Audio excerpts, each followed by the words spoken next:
I denne korte videolektion skal vi lige se, hvordan vi kan lave en omskreven cirkel, når vi har vores trekant, og hvordan vi laver en indskreven cirkel, når vi har en trekant. Lad os kigge på den første her, en omskreven cirkel. Der skal jeg bruge nogle hjælpelinjer, og den hjælpelinje jeg skal bruge, det er jo, hvis I kan huske det der hedder midtnormaler. Så jeg skal herop og finde under mit værktøj midtnormal, og vi har den her. Klikker på den. Jeg tager den første linje hernede mellem A og B og klikker på den linje. Så laver vi den første midtnormal. Jeg går over på den her linje. Næste midtnormal bliver dannet. Og jeg kan også lige prøve at lave den tredje. Klikker på den linje herover. Sådan der. Og her ser vi altså, at de her tre midtnormaler, de rammer hinanden i forhåbentlig det samme punkt, som ligger her inde. Lad os prøve en gang at lige tage her skæring mellem to objekter. Vi tager den midtnormal og den midtnormal.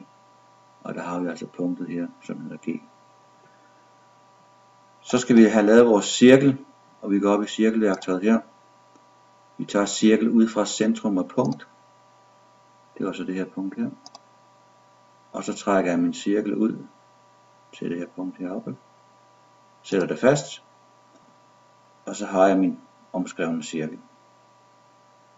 Så kan man gå herover og så bagefter fjerne alle de der irriterende midtnormaler, som forstyrrer mit billede. Og der skal jeg herover mit algebra-vindue og sige, hvad er det for nogle linjer? Jo, den der den hedder jo G, den der den hedder I, og den der hedder H.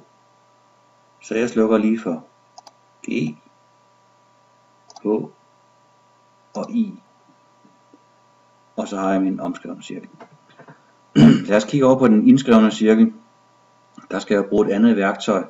Og hvis I kan huske det, så er det jo værktøjet heroppe, som vi har under. Ja, jeg skal jo ikke finde noget med vinkler. Jeg skal jo egentlig finde en vinkelhalveringslinje. Så jeg skal jo nok herover igen og sige vinkelhalveringslinje der. Og der vil jeg gerne have den der og den der. Så laver den så to linjer. Jeg skal ikke bruge den yderste linje her, men det er den her linje, jeg skal bruge, så det er fint nok. Jeg skal også bruge en vinkelhalveringslinje heroverfra. Klikker der. Nu bliver det lidt forvirret med alle de linjer, men vi skal bruge dem, der går ind i trekanten. Jeg kunne egentlig lade være med at lave den sidste, men nu gør jeg det alligevel bare for at vise det, den der og den der. Og der kan vi se herinde i trekanten, så rammer de altså hinanden i et punkt. Lad os lige få det punkt frem her. Jeg klikker her. Igen, altså skæring mellem to objekter. Vi kan tage den der og den der, og der har vi punktet H her. Godt, lad mig bruge det punkt til at lave en cirkel ud fra centrum og punkt. Og vi klikker, og så trækker vi cirklen ud, altså indtil den rammer herinde. Der sætter den sig fast, og jeg klikker den på der. Så har vi altså vores indskrevne cirkel, hvor vi brugte vinkelhalveringslinjer. Og vores omskrevne cirkel, hvor vi brugte midtnormaler. Jeg kan egentlig også godt slukke for alle de linjer her, og så skal jeg så finde ud af, hvad de hedder. Og den hedder noget med P og I og så videre. Og vi kan gå herover og kigge, hvor de ligger. Jo, de ligger hernede alle sammen. Lad os prøve at slukke dem en gang. Så den der linje, den der linje, den der linje, den der linje, den der linje.